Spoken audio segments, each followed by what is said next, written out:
Right, so for those wondering when we're getting new iMacs, we do have some updates regarding that, so of course, let's delve into it. So beginning with the 24-inch iMac, of course, we did see a refresh to this over a year ago with a new design and the M1 chip. And so some of you guys might be wondering, are we going to see an update to this with the M2 chip instead? Well, a pretty credible source from Mac Rumors forums does tell us that yes, there is an early prototype of the M2 iMac, and we could see it launch pretty soon. Now, in case you're wondering about the credibility of the source, they were the first to spill the beans regarding the Mac Studio, so because of that, I do trust this report. Now, they do seem to suggest the M2 Mac Mini and the MacBook Pros are further down the development cycle, so of course, we could see the iMac release after those products, and that makes me think that maybe this iMac's gonna skip out on the M2 refresh. And why I think this is because we should see the next round of M2 Macs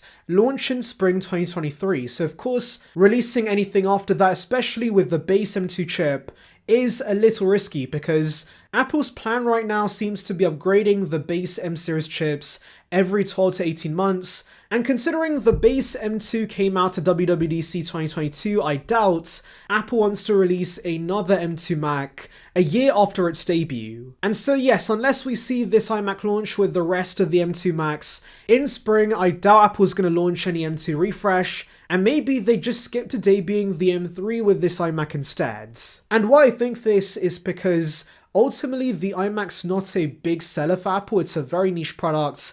All-in-ones in general just aren't that popular anymore, so of course, updating this on a regular basis is not needed, and so yes, I can see Apple skipping the M2 chip for this, and just giving it the M3 instead. Another reason why I think this could be the case brings us to the iMac Pro, because this source and also Gurman has told us that's still in the works, and Gurman specifically has told us we should see variations of the M3 chip in this, so the M3 Pro and the M3 Max. Now of course we have not got the M2 Pro and the M2 Max yet, and generally, as I said, Apple updates M series chips every 12 to 18 months, and so that's not going to be releasing till 2024 at the earliest.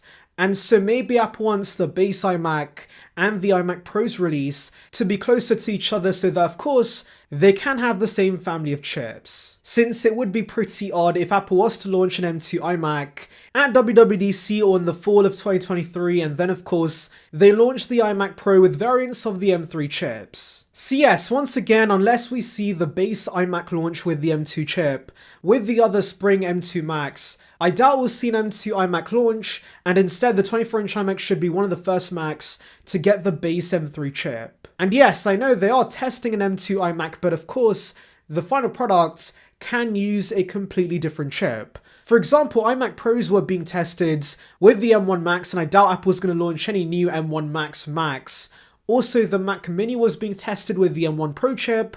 That's also unlikely to release. And so yes, Apple might be internally testing Macs with these different chips, but they might launch with newer chips instead. So that's about it for my thoughts. I hope that made sense. Now, apart from the chips, the 24-inch iMac should be the same for the most part. I doubt Apple's going to be redesigning that anytime soon, but of course, the iMac Pro should give us a bigger 27-inch size, a black finish and black bezels, more ports, and the same mini LED tech we have with the MacBooks. Now honestly, I'm not sure about the price of this, but in the past, the 27-inch iMac did begin at $1,799, so hopefully $2,000 can be the starting price for the iMac Pro. Anyways, let's delve into your questions. So David says, a new 24-inch iMac could be a press release launch. Even just changing the chip will keep up to speeds.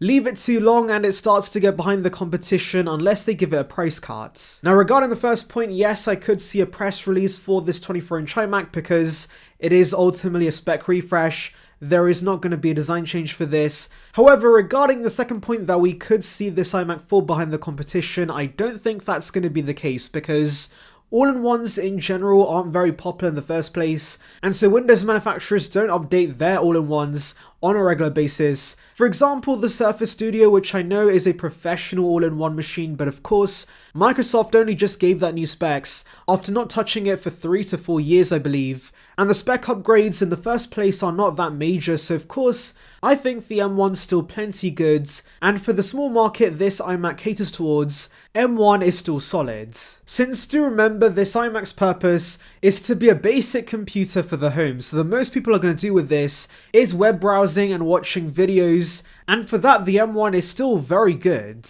And so yeah, there's no rush in updating this 24-inch iMac, just skip the M2 and give it M3 instead. So Opus Digital Audio says, the chin needs the logo put back, and actually I do kinda agree, because I never understood why Apple got rid of the logo on the chin. Yes, I know the chin is an iconic design element that makes it instantly recognizable as an iMac, but I still think it looks pretty odd without a logo on the front. And so yes, if Apple can bring that back with the newer models, I would appreciate that. So JD's wondering about the fan noise with the M2 and M2 Pro Mac Mini, and I do believe that for most use cases, there might be slightly more fan noise because the M2 does seem to be running hotter than the M1 chip due to the high TDP, so I do think it's fair to say we can expect the same with the M2 Pro chip. But do remember, this is still going to be a lot quieter than the Intel machines, and also of course for those getting the M2 models, I'm sure that for light use, there will still basically be no fan noise. It's just that for more intensive work, where the increased GPU cores could come into play, that could increase the fan noise. So Chipotle Man says, damn, I was hoping for a redesign. I guess I'll keep my M1 Mac Mini and see what happens. Just upgraded to the 1TB 16GB unified memory version 2 and it's been excellent. Loads of good deals on them on Amazon right now. I even saw the 2TB version for $1,700. And yes, Mac Mini deals from third parties have been excellent. And yeah, to be honest, much like the M2 MacBook Air, I do think the M1 model is going to cannibalize sales of the M2 version because there are just so many good deals out there from third parties that are way below retail price. Since, like I discussed in my MacBook Air videos, the M2 version being $11.99 retail and of course the M1 being way below that at around $849 through retailers, that does make the M2 version hard to justify, especially since the actual upgrades with the M2 chip really are not that major. So yeah, I do think that's going to be the case with this Mac Mini because while I'm sure there will not be any price hikes with the M2 version, I'm also sure there's going to be major discounts on the M1 version, deals that are even better than they are right now, so of course, that's going to be pretty compelling for most consumers. Anyways, that's about it, but tell me your thoughts regarding this in the comments. Anyways, thank you for watching guys, make sure to like and subscribe for the latest Apple news and rumours. Check out the video above on details regarding the M2 iPad Pro, and on that note, see ya peeps.